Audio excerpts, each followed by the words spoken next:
Welcome to Fareclock, where we automate timekeeping and control attendance. Hi, I'm Shine, and in this tutorial, I'll guide you through setting up scheduling in Fareclock. Now that you've completed the initial setup, we're going to configure the open shift mode. Before we start, if you selected schedule in the previous setup, you can skip this video and watch the separate tutorial for schedule and schedule plus OpenShift settings.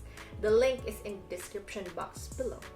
Also, if you haven't completed the initial setup, please watch the scheduling with Fareclock enable setup tutorial with the link also provided in the description. For this setup, start by defining your open work shift as either time-based or flexible with a maximum length. Note that the start time for OpenShift is fixed at 12 a.m.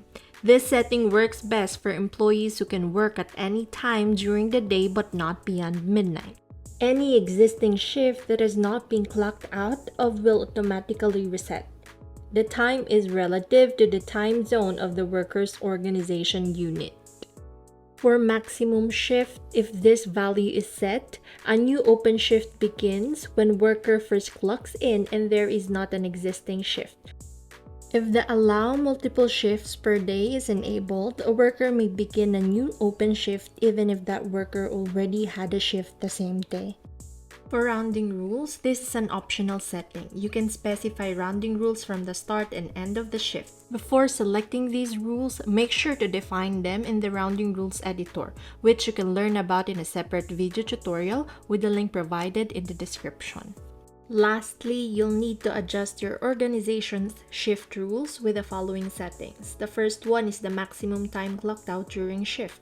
This sets the maximum duration a worker can be clocked out during a shift. If this time is exceeded, the worker will need to start a new shift if available. The next one is the minimum time between shifts.